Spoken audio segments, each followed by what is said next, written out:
आप लोग कई बार कंफ्यूज होते हैं कि गोले और वृत्त में क्या अंतर है। तो बच्चों, जब हम कोई चित्र बनाते हैं किसी पेपर पे गोल आकृति का, तो उसे हम वृत्त कहते हैं। और जैसे आपकी बॉल हो गई, फुटबॉल हो गई, इन्हें हम गोला कहते हैं। जैसे लोहे का गोला होता है, जिसे हम इंग्लिश में शॉट पुट कहते हैं, वह भी एक गोले का उदाहरण है। और वृत्त ये चित्र होता है। आइए वृत्त का केंद्र, त्रिज्या और व्यास के बारे में बात करें। ये एक वृत्त है जिसका केंद्र O है और AB इसका डायमीटर है, जिसे हम हिंदी में व्यास कहते हैं। AC इसका कॉर्ड है, जिसे हिंदी में हम जीवा कहते हैं। O जैसा कि मैंने बताया केंद्र है, और रेडियस हो गए OA और OB। इसे फिल करके देखें, OA और OB आपके रेडियस है,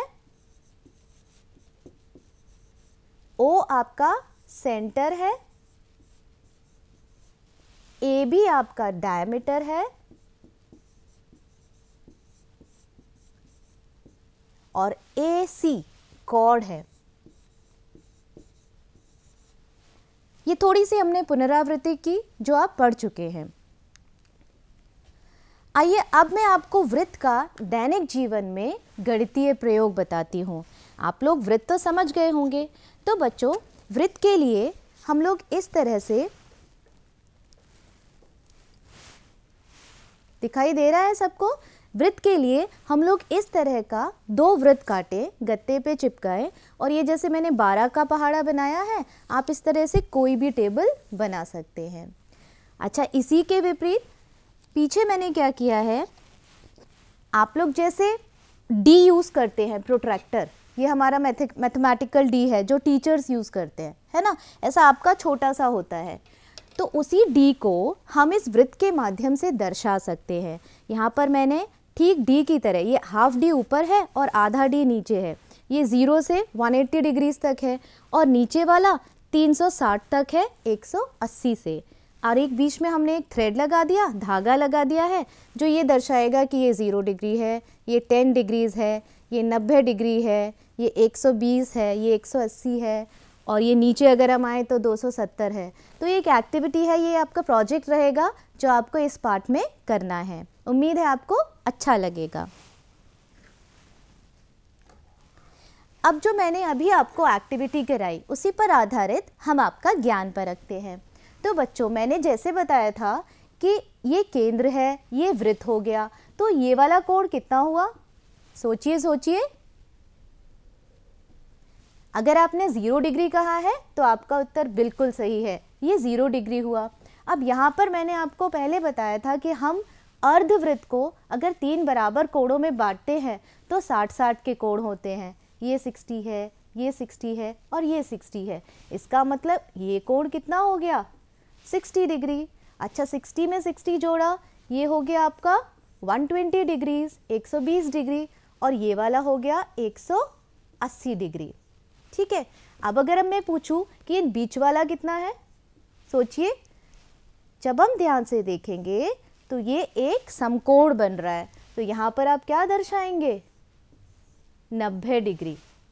अब हम नीचे आते हैं, 180। जैसे मैंने ऊपर के अर्धवृत्त को 3 बराबर भागों में बांटा, इसी तरह नीचे के अर्धवृत्त को बांटेंगे। तो जब हम नीचे के अर्धवृत्त को बांटेंगे तो ये कितना आएगा? 180 में अगर हमने और 60 जोड़े तो सोचिए सोचिए, ये हुआ 240 डिग्रीज। अच्छा, फिर 240 में 60 जोड़े, इधर आ गया 300 डिग्री, और लास्ट में आ गया 360 डिग्री। अब जिस तरह मैंने यहाँ पर आपको 90 बताया था, नीचे वाला कोण कितना होगा? सोचिए, ये होता है 270 डिग्री।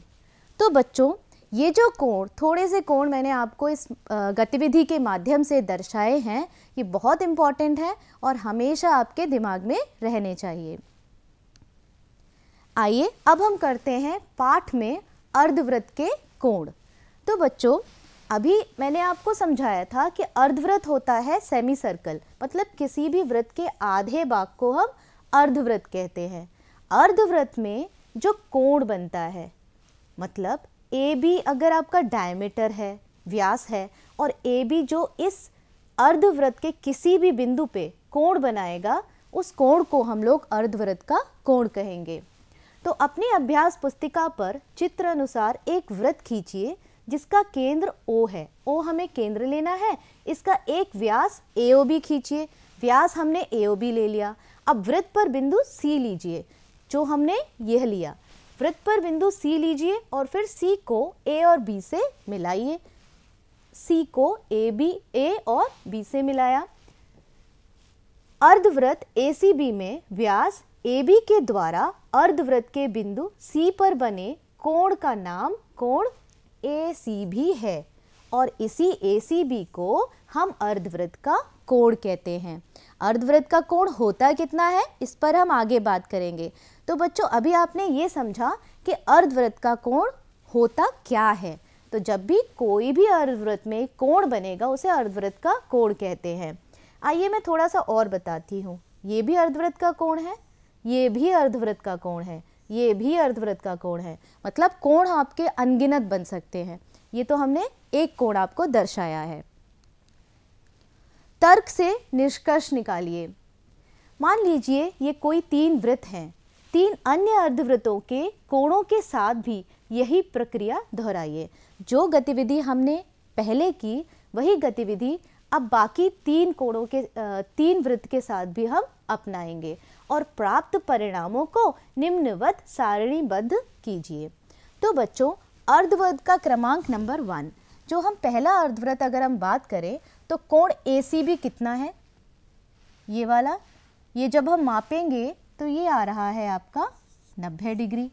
और अगर 90 में से इस ACB कोण को घटा दें, ACB का माप भी 90 ही आया, तो ये आ जाएगा आपका 0 डिग्रीज।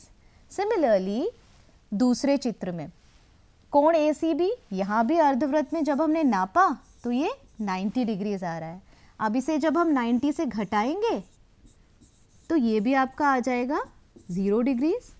इसी प्रकार ये तीसरा वृत्त है। तीसरे वृत्त में हमने कोण नीचे की तरफ लिया है, लेकिन है तो वह अर्धवृत्त ही, तो वो कोण जब आप नापेंगे तो वह भी आपका 90 डिग्री आएगा। ये गतिविधि आप करके देखेंगे अपनी नोटबुक में। अब 90 में से जब इस कोण का माप घटाएंगे -90 हो जाएगा। That will be equal to 0 degrees. तो बच्चों, निष्कर्ष क्या निकला कि वृत्त के व्यास द्वारा अर्धवृत्त के किसी बिंदु पर बना कोण हमेशा समकोण होता है। ये आपको ध्यान रखना है। यही एक इम्पॉर्टेंट चीज़ है जो हम इतनी देर से समझने की कोशिश कर रहे हैं। तो फिर से दोहरा लेते हैं। वृत्त के व्यास द्वारा अर्धवृत्त के किसी बिंदु पर बना कोण समकोण होता है, हमेशा 90 डिग्री होता है। इंग्लिश में इस चीज़ को कहते हैं कि angle in a semicircle is always equal to 90 degrees या इज ऑलवेज राइट एंगल। आओ बच्चों, चर्चा करके सत्यापन करते हैं। वृत्त का व्यास द्वारा अर्धवृत्त के किसी बिंदु पर बना कोण समकोण होता है। ठीक है, हम एक और गतिविधि से करते हैं। सबसे पहले आपको क्या करना है, एक छोटा सा अर्धवृत्त काटना है।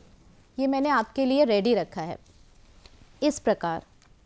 ठीक है, ये अर्धवृत्त काट लिया। उसके बाद अर्धवृत्त का कोण ADB बनाइए। सबसे पहले हमने कोण ADB बनाया ऐसे। ठीक है, अब ये भी angle in a semi circle है, अर्धवृत्त का कोण है। और कोण XPY को कोण ADB पर अध्यारोपित कीजिए। अब XPY कहाँ से आएगा, आप क्या करोगे, एक कलर्ड पेपर से दूसरा कोण काट लोगे XPY, जो कि 90 डिग्री का कोण है। ठीक है, इसे हम इस पर रख के देखेंगे। 90 डिग्री का कोण जब आप अपने सेमी सर्कल पे रखेंगे तो वो बिल्कुल उसके ऊपर फिट आएगा। इससे क्या पता लगता है कि जो मेरा पुराना कोण है, कोण ADB, वह भी 90 डिग्री का है या समकोण है। आगे देखते हैं। अतः ADB बराबर XPY, सही बात, परंतु XPY तो 90 डिग्री के बराबर है। अतः ADB is equal to 90 degree, जो कि एक समकोण है। इसी प्रकार अर्धवृत्त पर एक अन्य बिंदु C लीजिए। AC और BC को मिलाकर अर्धवृत्त का कोण ACB बनाइए। अब हमने क्या किया, ये वाला हो गया, अध्यारोपित कर लिया। अब एक और कोण बनाएंगे ACB इस प्रकार। अब ये जो मेरा सेमी सर्कल है, मैंने यहाँ पे एक दूसरा बिंदु लिया। पहले हमने ADB बनाया था, अब मैंने C बिंदु लिया। अब मैं क्या करूँगी, इसी वाले ट्रायंगल को जो 90 डिग्री है ऐसे ना रख के उसे उल्टा करके रख के देखेंगे। देखिए,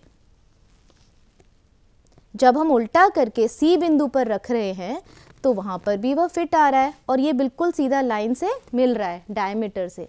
इससे क्या पता लगा कि ये कोण भी 90 डिग्री है और हमारी बात साबित हो जाती है कि कोई भी कोण जब आप सेमी सर्कल में बनाते हैं, अर्धवृत्त में बनाते हैं, वह हमेशा समकोण होता है। तो XPY को ACB पर जब आप अध्यारोपित कीजिए तो देखेंगे कि कोण ACB बराबर कोण XPY जो कि एक समकोण है। समझ आया? ये गतिविधि आपको करके देखनी है। सेमी सर्कल काटना है, एक राइट एंगल ट्रायंगल काटना है, फिर उस पर अध्यारोपित करके देखना है, फिर एक और बिंदु लेना है, उस बिंदु पे दोबारा से रख के देखना है उल्टा करके, तो आप पाएंगे वहाँ पर भी वह फिट आ रहा है।